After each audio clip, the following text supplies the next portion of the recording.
Hey everyone, we've been talking about using the summer like students use it to reset, recharge, restart. Even though we can't take 80 days off of work, there are some things we can do, and we can use the summer as this place to recharge. And so we've talked about things like laughter and acknowledging reality and celebrating on a daily basis. Those are videos we've already covered those in other videos, so go back and look at them. But today we're going to talk about something totally different as a way to recharge, restart, reset.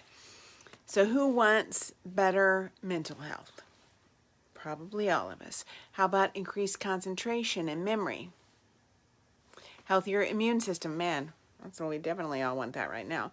Reduced stress, improved mood, even better metabolism. All of that comes to us when we rest.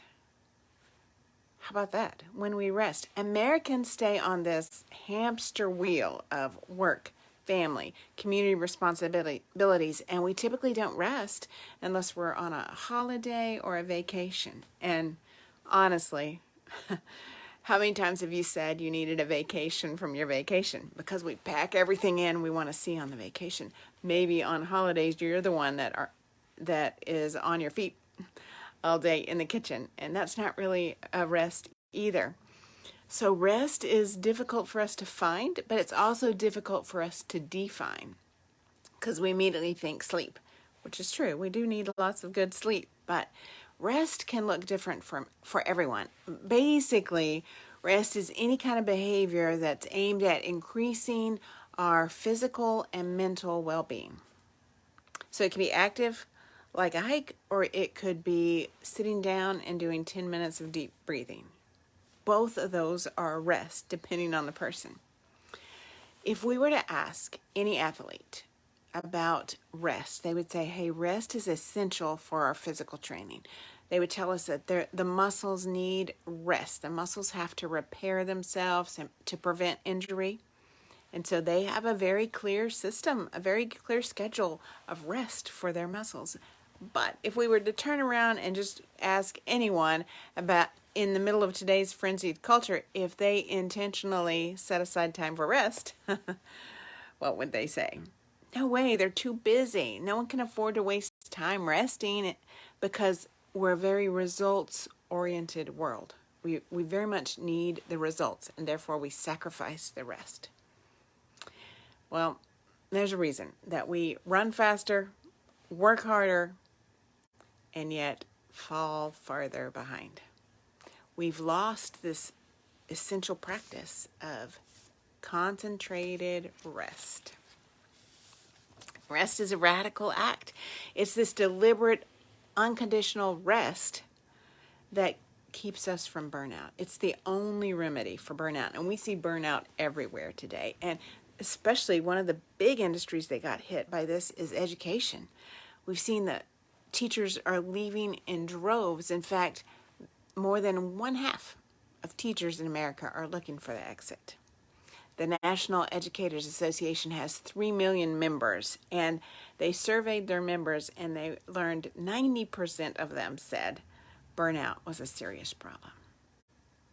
So there's just something about the speed of our modern day life that's not conducive to human flourishing, right? Our rapid pace is not leading us to restoration of our soul. There's just something wrong with the rhythm that we're in the middle of. Now, COVID helped us break the rhythm, but then we kind of figured out a way to get back to it. So when we tend to use things, tools that are designed for something else, like we pick up our shoe and we use the heel of our shoe as a hammer. When we tend to use things in ways they weren't designed, they break, or they get compromised in some way. Have you ever used a knife instead of a can opener to pry something open? I mean, we break things, or we at least damage them. And this rapid pace we're at, this need to produce and not rest, has us using our body, mind, soul, spirits in a way that it wasn't designed. the design, the way we were created, the very creation of us, we had woven into us rest. That was just part of the rhythm of our creation, body, soul, spirit, mind. So, what are you going to do to take this radical act of rest? How would you build rest into your week? How would you do it this summer? How would you do it as the school year starts again? Have you ever taken a full day of not doing the to-do list? Do you ever take 10-minute breaks throughout the day for rest? What would that look like for you? What do you need? And how could you find the things that would bring the rejuvenation you need when you take a moment to rest? That's my challenge for all of us this week as we think about using the summer to reset, recharge, move us forward. I'm Michele Gooch with Life by Design. If you are looking for ways to recharge, if you are looking for ways to get to the next season, I'd love to talk to you about that. You can find me at www.lifebydesign.guru, lifebydesign.guru. I'll see you next Wednesday at 1.